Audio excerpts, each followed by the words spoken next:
Desert, look at you. Look Look at Oh, you. no, that was your screen. That wasn't my screen. That was your screen. Yeah, it was my screen. I was trading. All right. So, anyways, how's everybody doing? How are you doing, Desert? Tired. Really tired. I feel you. Long day, and I got a couple muscle relaxers in me right now, so Jealous. Yeah, long day, but I know that tomorrow morning is probably going to be super special early morning for me. So it's going to be great. yeah, sure. I mean, I'm just happy tomorrow's Friday. Yeah, it is Friday. That is good. It is Friday. Yep. So let's see. What do we have going on? So how was work? Anything exciting? I already told you I'm not going to get into it. I hate dealing with homeowners that are clueless. It's what happens. Yeah. But all right. So let's see what else we have going on. Talos has been super exciting on the timeline. I've loved that. I spoke to C-Swap today. Shout out to Crypto King. Thank you for joining us today. He put another call in the JPEG Empire Discord. So I don't know what it's doing, but Talos was a really good one for us, and he's made some killer bangers. So it might be something worth doing a little research on. And there's rumors flying that Talos is going to get listed on a couple exchanges. So yeah, I bet MEXC picks him up because MEXC's had SNEC on it for a long time, probably a year now. So that's crazy. Absolutely. And I have a ridiculous amount of articles today. I don't even know. If we start right now, we might not be able to get through all of them. They've just been accumulating because I've been getting a lot, and then we've been kind of going through things pretty quickly and then not getting all the way through all of them. So. Right. Well, that's good. I mean, there's not too much going on in the market. I mean, except obviously XRP getting rejected from all-time high. We talked about it last night, psychological number. People are place sell orders at psychological numbers. So, but I think once it breaks through all-time high, then we're in price discovery mode. And I mean, the sky's the limit. Well, $10 or $12 is the limit, in my opinion, but 100%. Yeah, I don't know, 589, right? Or 598. Yeah, 589. So we'll see what happens. But yeah, let's actually go ahead and get into market update. Okay. And, yeah, we're getting a little stream pump from Cardano right now too. We love that. It's because we do that. Huh? It's because we're on. Cardano always whenever we go live. So thank you here. But yes, we'll reset the room. Let's get everybody to subscribe, hit the notification bell. If you're on Twitter, hop over to YouTube. If you're on YouTube, hop over to Twitter. Make sure you're following at JPEG Empire and at Crypto Nightly. Right? 01. Crypto Nightly 01. Yes. Yep. And, you'll get to see us all the time. I have an awesome interview coming out on Saturday with Midnight. And, it's going to be a blast. I'm excited. I've got some clips going out there. We'll have a couple more clips throughout tomorrow, I guess, and Saturday morning, since it's basically almost Saturday already. Right. It's the weekend. And then I'm thinking about putting out the awesome interview I did with Dave, and then there should be one coming out with C-Swap. I got both Shield and John, and so it was awesome. Which Shield's real name is Zeke. I've seen that. Did you see me pop it? Did you see me pop into the studio while you were interviewing him? I did. I was like, this guy. Well, I'm getting ready to set up the stream. And well, here's how it shows. Huh? Here's a question actually about that. So whenever you come, and I have that going, Does it show it separate? It says live on it. That's why I knew somebody was going on, because you know how we have it saved as interviews, right? So it's always there. But when I logged in to get the stream set up, it was like live. I was like, huh, what's going on here? So I popped in to see what you got. And I think you were just wrapping up with John when I popped in. And then I had to pop out, obviously, because I had to set up the stream and all that stuff. Yeah, it was a good time. They're cool people. They're really passionate about what they're building. And I was saying, dude, if I have an NFT that I really like in particular that is maybe out of my price range, I always check CSwap. CSwap always has a different value than a lot of the other exchanges because they you actually create pools for that. And depending on the demand, that might be higher or lower than what the actual market floor price is. I've got a lot of good scalps off of CSwap back when I was still buying NFTs and everything like that. Back in the day. I think I got a couple. I think I got a couple of my boss cats off of CSwap. It was like a 100 or 200 ADA difference. It was ridiculous. Dude, that was me for Omen on CSwap. Omen on CSwap. There you go. Way less. Right. So, all right, let's get into market update so you can get through all your articles.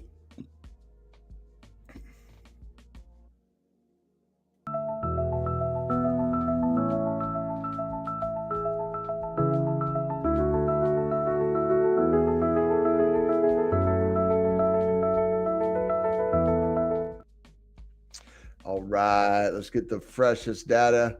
We did just turn positive. So I've been refreshing this for about the past hour because I've been in and out of here.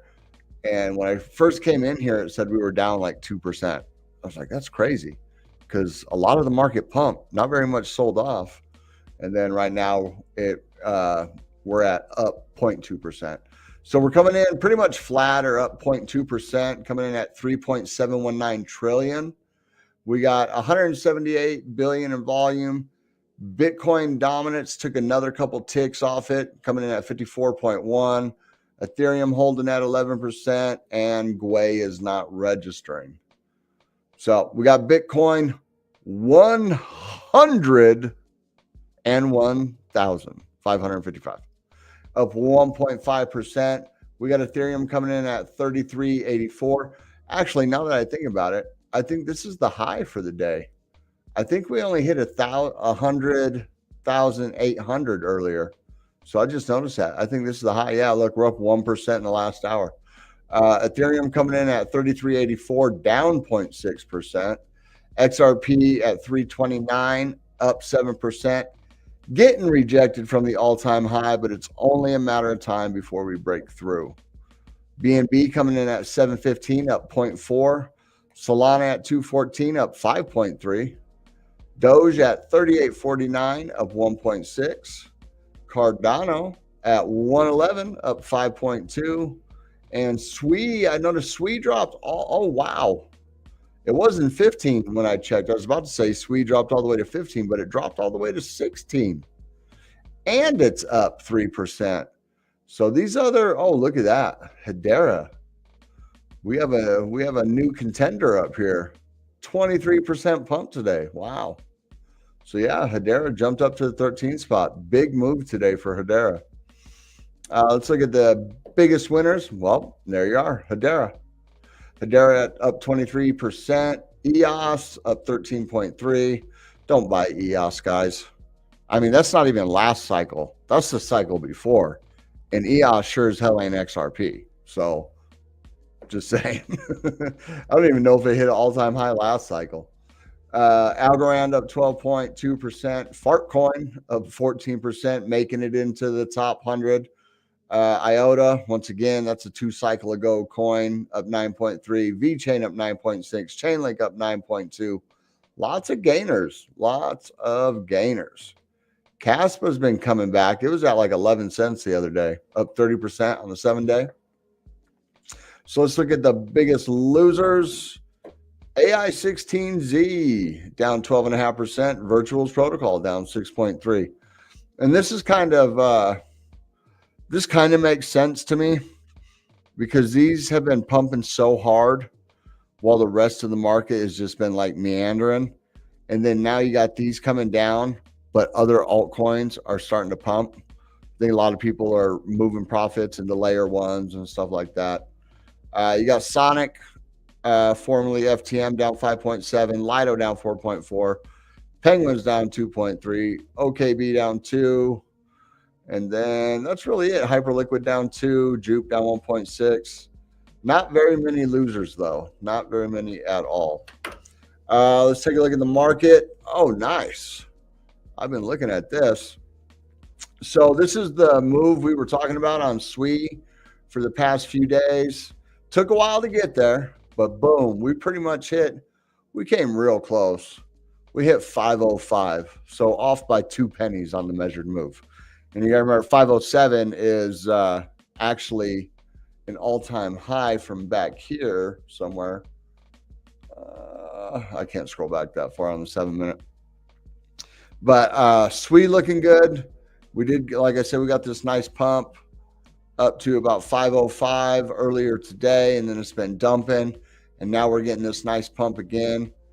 And it looks like it is, let's scroll out here a little bit.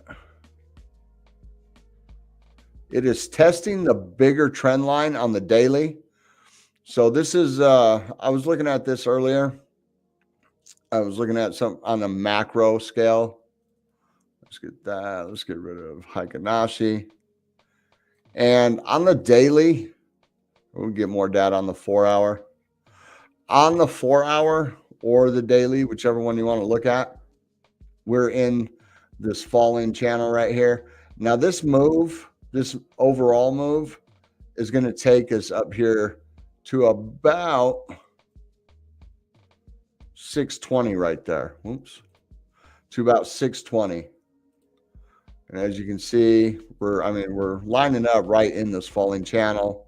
You take that pull, boom, boom, 620. So if we can get a clean breakout on the 4-hour right here for SWE, my target is 620 right here. And that, sheesh,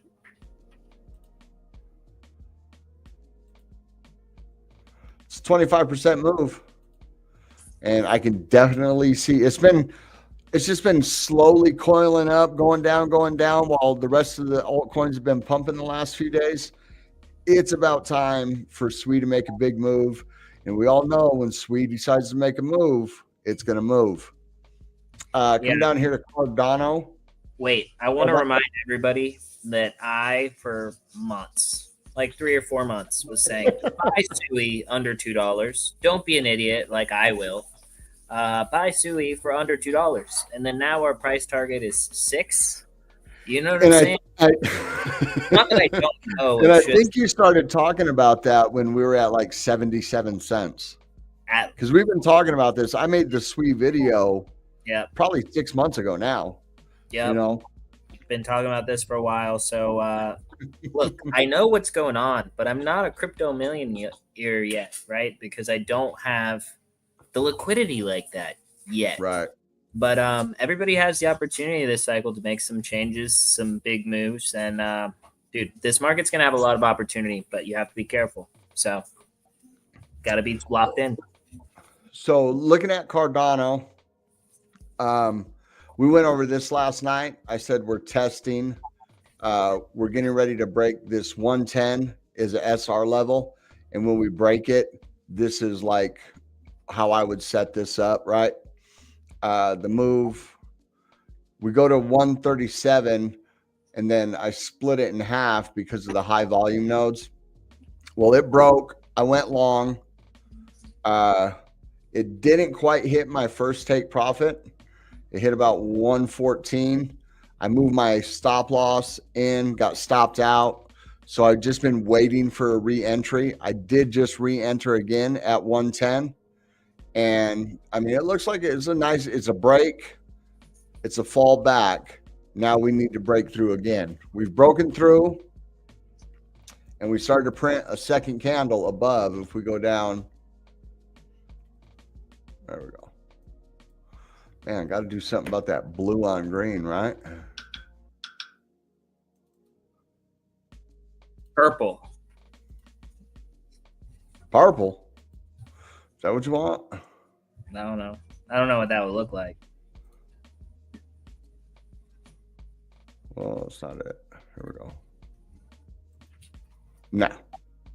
Oh, wait. No, you're talking about the, oh. Yeah, I was not looking at the same thing. I mean, why don't you make it white or clear? There, I like, just do it. there. I just turned the background down a little bit. So this was the move that happened right here. You see, we broke up. Boom, we kind of consolidated going sideways, and then we fell back down. And now we're attempting to break it again. Like I said, my targets, the first one is 119, first take profit. And the second one is at 132, because there is like no real liquidity in between these points. When we go back out to the 4 hour, now you'll have some from last cycle, but in the immediate, this is really, look, you got these big valleys, and it's like a magnet. It wants to get sucked to the next high volume node. So right now we break this, and it wants to come and get sucked up to about 120. So that's why I put my first take profit there, and then my second at the next SR level, which is the local high. And you can see over here, there's really no liquidity or no volume, you know? So, but Cardano's looking good. I'm liking what I see. Going to keep it short tonight. Oh, Bitcoin is just running though. What is going on? Look at that. Nice 4 hour candle. Put in 2% candle already. Buying, dude. Michael Saylor is buying. So it looks like if we break, okay, let me look at this a little more. Let me look at this a little more. This is just happening. Okay, so now we are butting our head up against this SR level at 101,980, right? And you can tell this is a previous high back here with some wicks above it. You can tell we got a lot of action back here. You know, we got wicks to it right here. So it's a big level. And if we can break above this, I mean, we talked about this earlier in the week, talking about the different levels, getting above the 200 on the 4 hour and all that. If we can set another candle, like maybe a couple of 1 hour candles at least above this level, I think we're going to 105. We could be at 105 in the morning if we don't get rejected from 101. If we get rejected, we're probably going to come all the way back down to 99,483. So, you know, like when you break, open along, you want to be on a lower time frame looking at it. Does look like the momentum's getting ready to roll over on the 7 minute, but it also looks like it's breaking out of a flag right here. If you notice that. So we're breaking out of a flag at the breakout. We're getting rejected right now on the 7 minute. But once we print a couple candles above that on the 7 minute, you could open along, put your stop loss right below, you know, because if we lose it, we're probably going to come back down. And then that move, you know, it's probably a 4.5%, 5% move. Okay, maybe I'm a little off. 3.4% move, 10x leverage, that's 34%, you know. So I would be keeping my eye on that. But either way, it's helping everything else move. Squeeze back to 491. Cardano's at 412. XRP, everybody wants to know about what's going on with XRP, right? On the 7 minute, boom. We talked about this yesterday. This 333 is the all-time high. And you can see we've got up to it, got rejected, fell back down. This is about earlier this morning, about 7 o'clock on the West Coast. Got back up, got above it, used it as support a little bit, and then fell back down. And now we're coming back up to retest it. In my opinion, it's just a matter of time. Just a matter of time before we break all-time high, and then all bets are off. I wouldn't know. I think we did this yesterday. We're going to the daily. Yeah, so we did the fib extension yesterday. Or this is actually the move. This is the fib extension, but this is the move right here from this flag that XRP was in on the daily.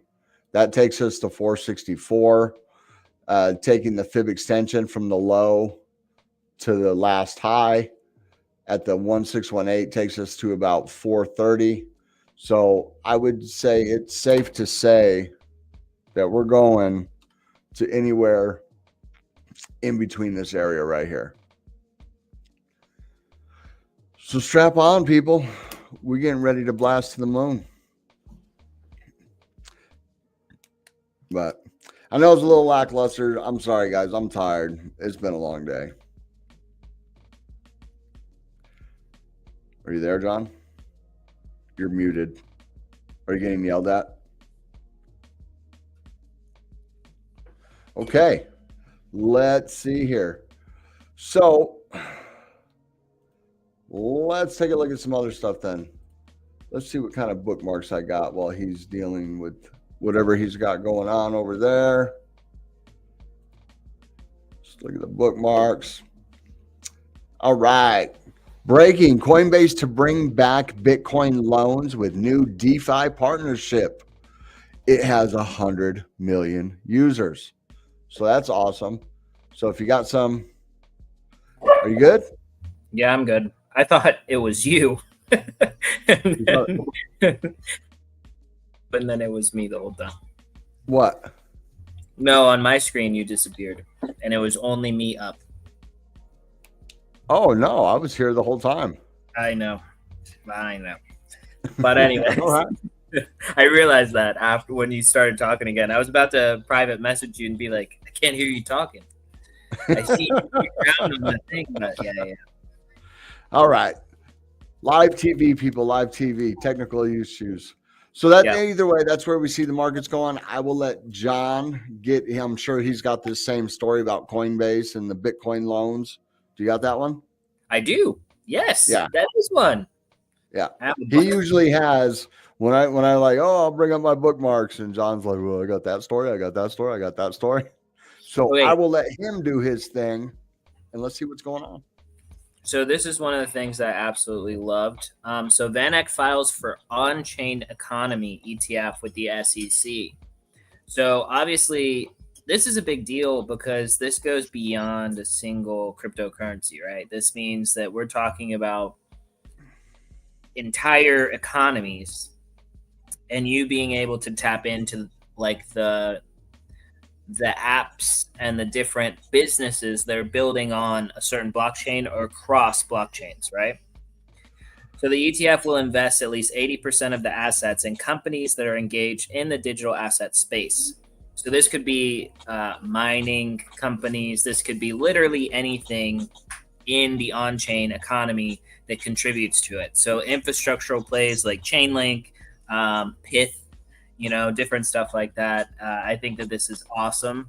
And this kind of reminds me of what Coinbase did with the Coinbase 50 and your ability to invest in the top 50 coins. This limits your risk, but also increases your diversity with one investment.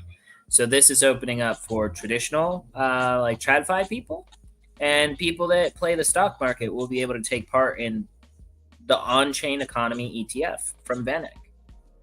I like that. They haven't, have they come out with a list of companies or products that they're going to add to it?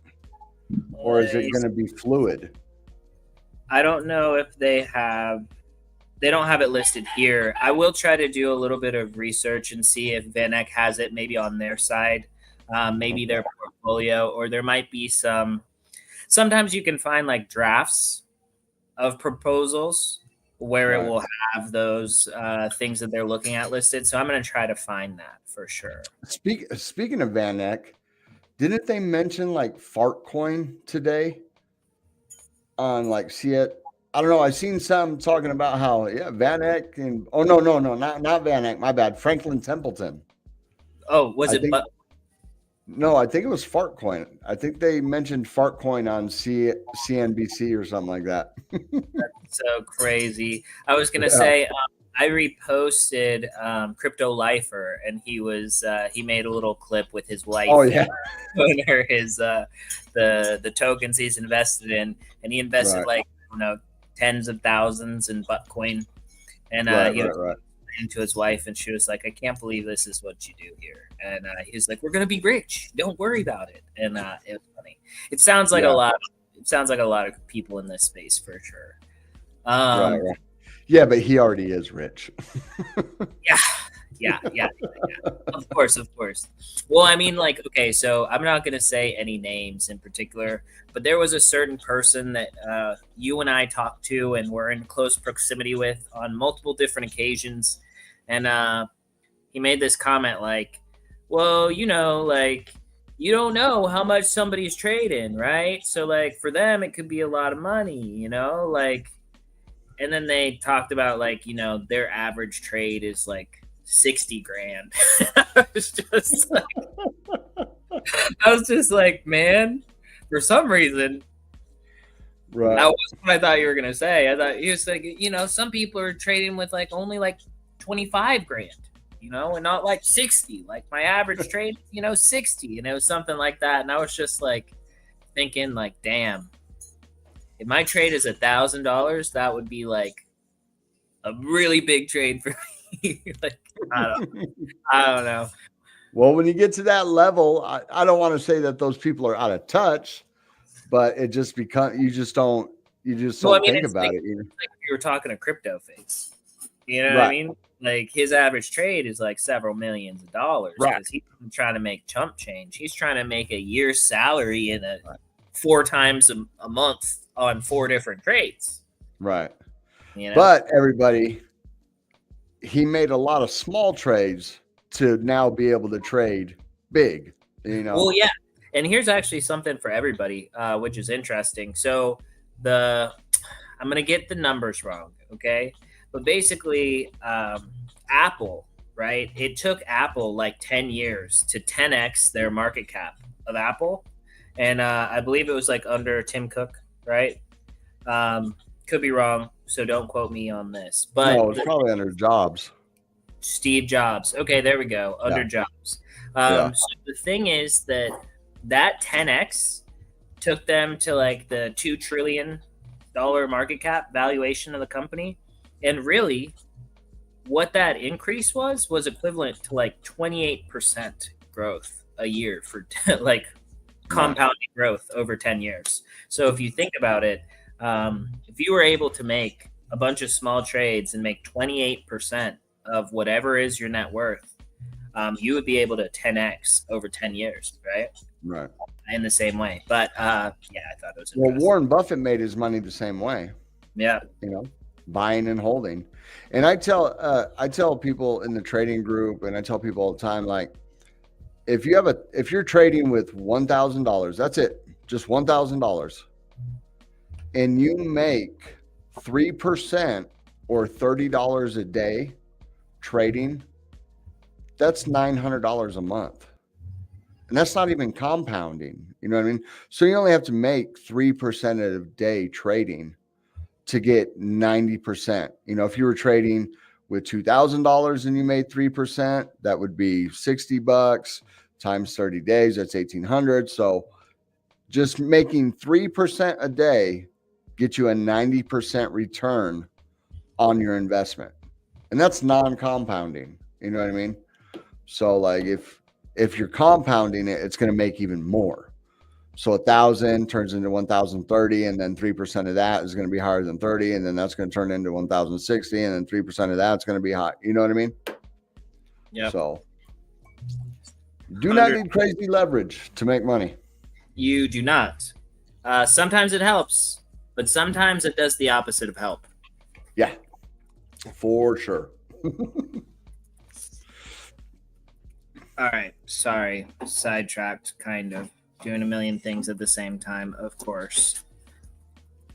But, so this article about Trump, we love the Trump.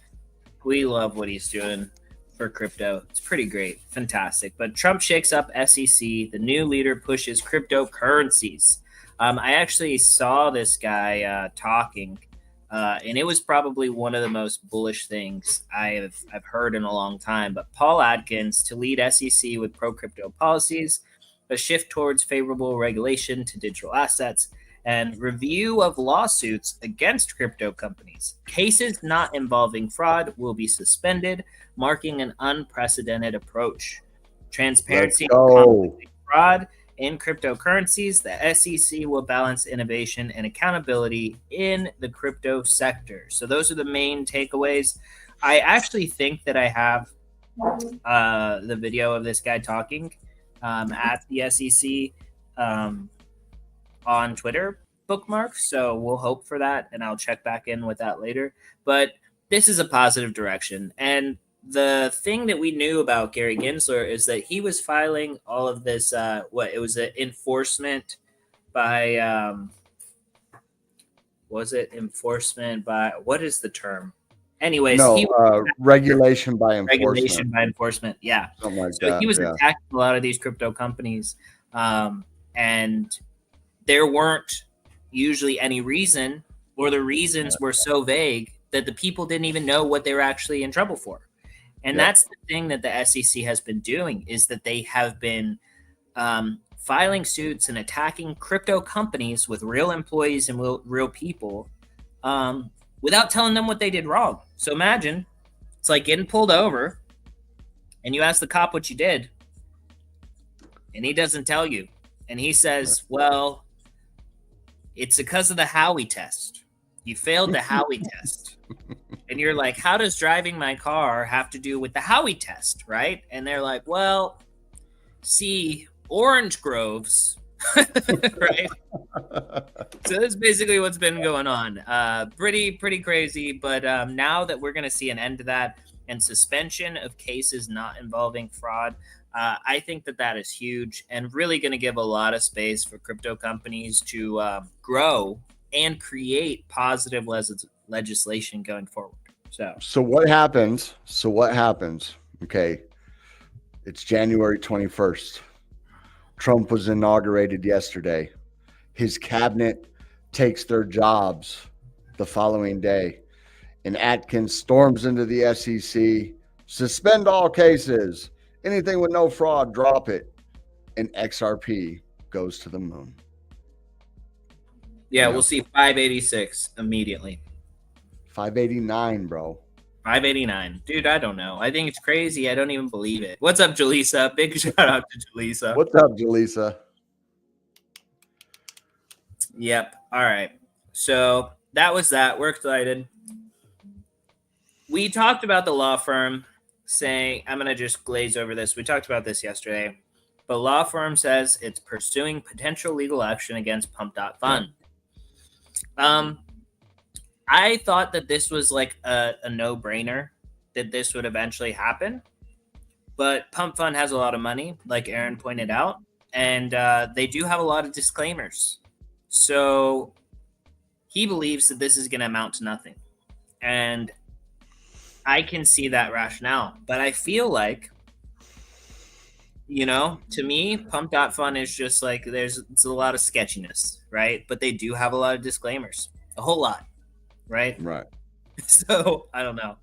I don't know if anything will come of this. I'm surprised that it took this long for this to happen. And they have a lot of money. So I don't think it'll make it past motion to dismiss. It'll get filed and it'll get filed. Pump.Fund's lawyers, the first thing they're going to do is write up something for a motion to dismiss on legal standing, terms of service, or whatever. They'll probably throw the whole book at it. So they'll probably have ChatGPT write them a 64-page motion to dismiss. Right. I mean, that's what I would do. I would be like, you guys really want this? Well, here you go. Write me 6,400 pages of why that this needs to get dismissed. All right. So now we have so many other articles. Let's see. So we talked about Sony's Revolution and Sonium. We talked about the SEC trying to reverse the XRP classification as not a security. And then I saw this one I thought was crazy. And I want to know what you think about this one. But the CFTC is mulling a probe of Crypto.com over their Super Bowl contracts. The CFTC is considering probes on sports betting event contracts offered by Crypto.com weeks out from the popular Super Bowl match. So weeks out from the Super Bowl, they're going to get probed. I think that with the Trump administration in place, they're probably going to not care. Right? Well, it depends. Well, I mean, I'm saying that, like, I feel like Trump goes into office and then Crypto.com is going to be like, we'll worry about it after the Super Bowl, after we have all this exposure and make all this money. Can you even do that in the U.S., though? What do you mean? Bet on football matches? You can't even access their website in the U.S. I don't know. I haven't been on Crypto.com in a couple of years, so. Oh, no. What they're saying is that they're basically saying that something sketchy is going on with how they do their promotion, right? Because they're the sponsor of the Super Bowl, and they have that whole arena and everything, right? And so they're just trying to go after them for nothing because it's crypto, is what I think. That's what I believe.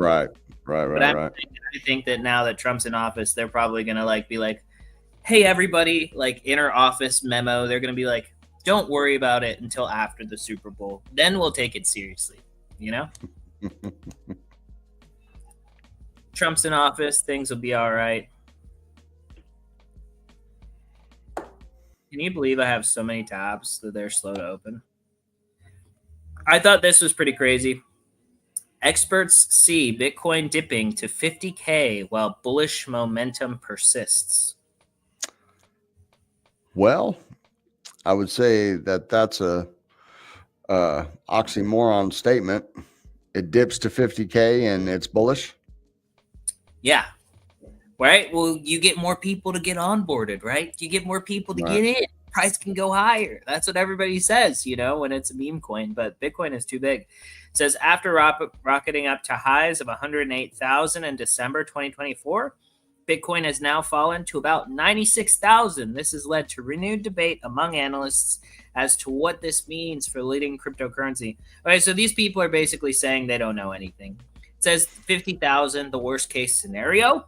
Recently, Tom Lee shared his opinions with CNBC during an interview as a response to fears regarding Bitcoin's latest retreat. He stated that corrections up to 70,000 or even down to 50,000 can happen. Okay, so basically what we all know. It could go up, it could go down.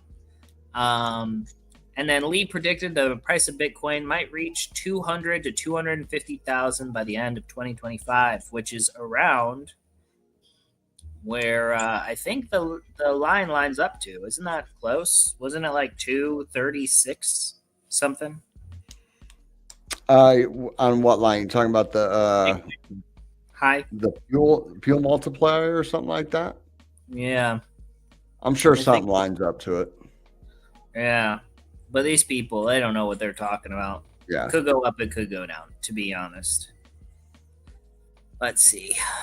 And then let's see if I can find these bookmarks since we're at it. Okay, here's another article. Ripple execs lash out at the SEC's refusal to postpone appeal filing. According to Ripple's chief legal officer, the Securities and Exchange Commission will continue its appeal of a judgment in a civil case, despite Chair Gary Gensler stepping down in 6 days.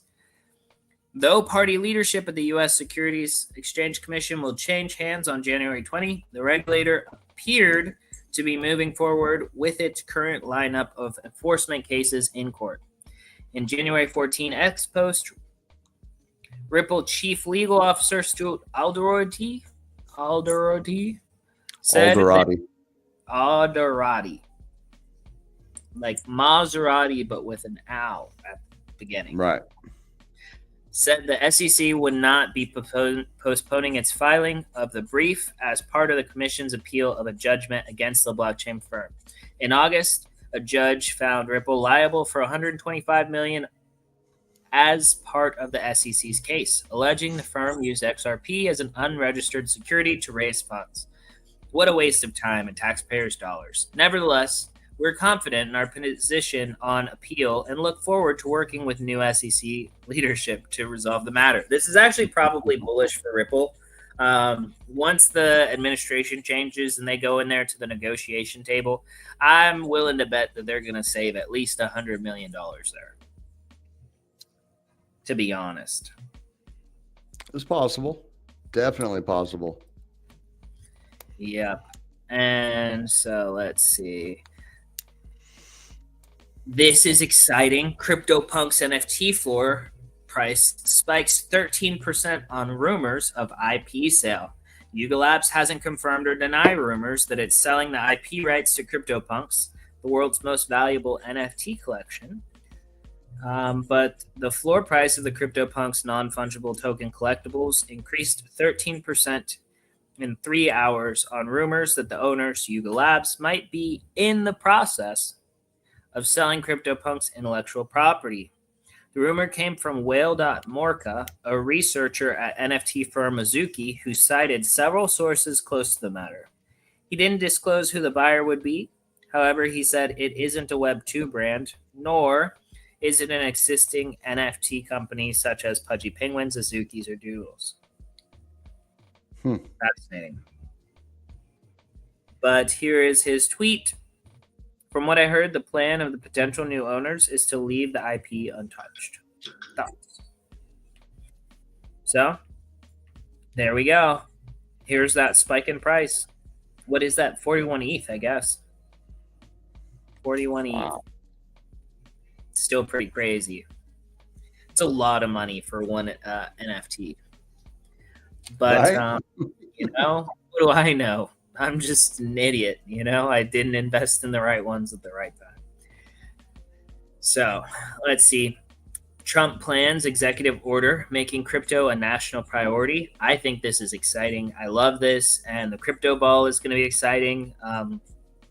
It's going to be really crazy to see.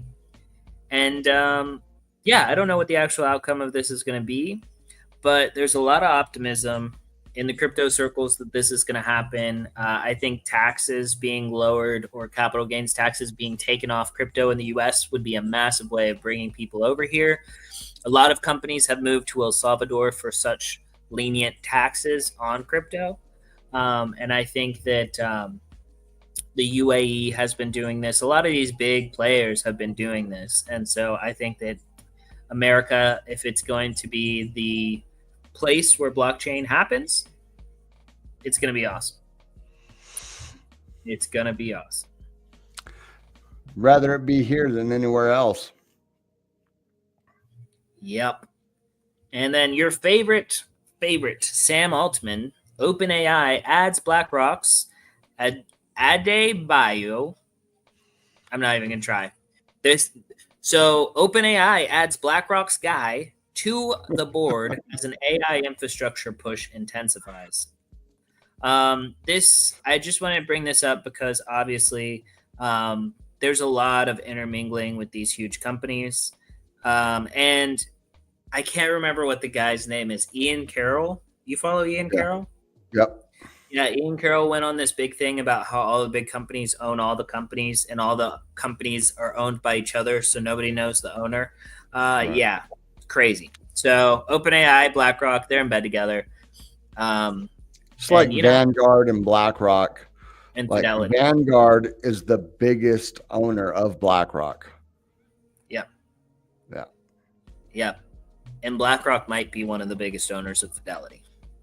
So it's I mean, it's one of those things. I'm not saying Russian oligarchs own everything, or that the elites own everything without their name on things. But I'm just saying that a lot of everything big is owned by the same people, and the same people are owned by each other.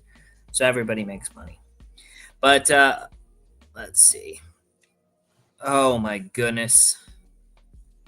This is in Spanish. That explains it. I was about to read it to you in Spanish, but for some reason that felt incorrect. Oh, it took away the article. Oh my gosh. Sad. Anyways, basically what it was saying is that there's an AI agent that was getting patented for Web3 use. Bullish. We love AI, and we've been looking at Talos a lot and are excited about the open source nature of Talos. So is it Eliza? Is it Eliza from AI 16Z? Yes, that was it. Which is crazy because that tanked today. It's starting to come back a little bit right now, but it tanked earlier today. Yeah.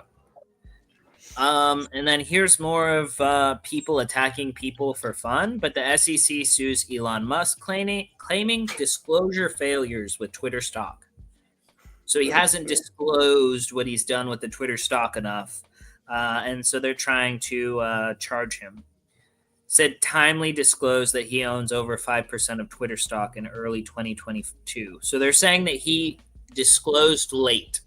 So they're suing him. Well, I think this was an issue. They were talking about this back then. They're just trying everything to get at Elon. Yeah. They cannot stand. He's like the big betrayer going over to MAGA, and they can't stand it. So. Yeah. Also, he's rich, and he says, "You can't make me. You can't pay me enough." Right. You know what I mean? So, they're like, "Damn, we really can't." He has more money than we do, So it's like, damn. He sold $6 billion in stock a few years just to prove a point, and paid taxes on it. And then Tesla dumped right after he did it because you can't sell that much stock without freaking having a price impact on the company. He probably Well, maybe. Expert sees. Yeah, we said that. Expert sees Bitcoin drop into 50K. I don't believe it's going to happen. Tron to launch revamped USDD 2.0 stablecoin with 20% APY. We love Terra Luna. But Justin Sun announced the upcoming launch of USDD 2.0, promising a 20% APY subsidized by Tron's reserves. The community remains cautious after USDD 1.0 failed, citing transparency issues and its eventual delisting. Questions arise about Tron's ability to sustain payouts and achieve profitability with this ambitious relaunch. I think that what he should do is he should say it's going to start with 20% and then we'll ratchet it down. Then people would believe it. Right. As opposed to it is 20% forever. Well, you got to remember there's a lot of people that are new to the space that didn't see what happened with Terra Luna's massive API or APY and all that. And they're going to fall right to it. Dude, I'm so happy I fucking got out. That was crazy. I think that to this day, I probably have God, I have it. Station wallet right here. To this day, I probably have probably 15 to 25 UST worth in that wallet doing nothing. Right. And I was like, it is what it is. Could have been worse. And then we already talked about this, but U.S. SEC to review cryptocurrency cases after Trump takes office. And we talked about this. All the ones that don't have to do with fraud, they're going to get basically they're not going to continue forward investigating because they've done nothing wrong. There was no fraud. It was just them attacking people for no reason. Okay, so Here it is. This was what I was looking for. Just in, Donald Trump's Treasury Secretary Scott Bessent says there's no reason for the government to create a central bank digital currency. CBDCs, I see no reason for the U.S. to have a central bank digital currency. And we like that. We like that. That is bullish. Yes. We want no CBDCs. Keep them. We don't want them. And Fed's Christopher Waller says 3 or 4 cuts could be possible this year. We'll see. We will see. And L is talking about Talos, which Talos got to number 1 on Snec.fun. Shout out to all the people at Hold. We love it. And this is the stablecoin research posted from, I think it was Cardano Foundation. And they interviewed 38 companies in order to get the research about the stablecoins, about if USDC is that big a deal, basically. And they found that USDC and USDT are the biggest things used by companies in Cardano to pay their employees. And then it was a little bit of USDM and IUSD. And so, yeah, that's, I think, most of what I have here in the bookmarks. And then this free reasoning AI model beats OpenAI's O1 without a $20 monthly fee. US Berkeley Research just released an open source AI reasoning model that's as good as ChatGPT. It's $20 a month version. And so I just want to get the name here, so that way we skip the rest of this. Sky T1. Nova Sky, dubbed Sky T1, is comparable to OpenAI's first reasoning model, and known as AKA Strawberry. I mean, we love it. Strawberry, which was released in September 2024 and costs users $20 a month. By comparison, Sky T1 is a $32 billion parameter model capable of running locally on home computers, providing you have a beefy 24 gigabyte GPU, like an RTX 4090 or an older 3090 Ti, and it's free. Crazy. It's a lot of GPUs to have to use in order to.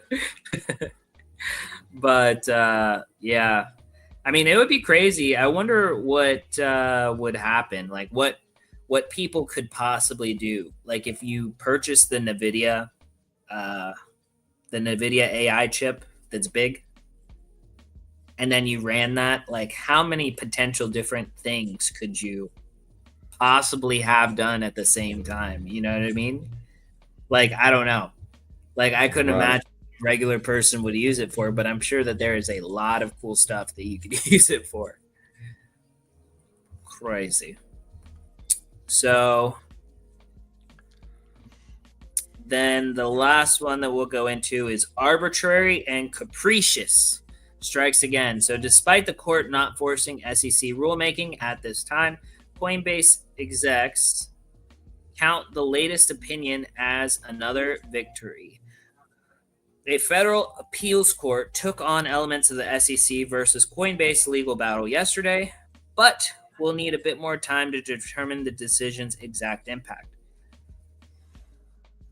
Oh, okay. So basically what happened here, because I read the whole thing before, pretty much what they said was that they looked into the whole case and they were reading all of the charges against Coinbase by the SEC, and they were saying that a lot of their claims were arbitrary and capricious. So these people are using really broad, vague terms. They don't have any rules. They're saying, hey, Coinbase is selling unregistered securities. And then when they're asked, what are unregistered securities? They're like, we don't know. Probably all of them. Right. And then, well, which ones and why? What makes them, right? And they're like, pretty much all of them except for Bitcoin and Ethereum. And they're like, well, how? And they're like, not answering. So that is basically what's going on here. But the federal court went with Coinbase and was saying that the SEC is not giving good justification for these legal bouts that they're having with them. They don't have any solid reasoning behind why they're legally and there's fighting. accusations going around. I want to say it's a FDIC whistleblower, maybe not a whistleblower, saying that the FDIC is destroying documents. Oh, yes. Actually, that is an article that I have here as well.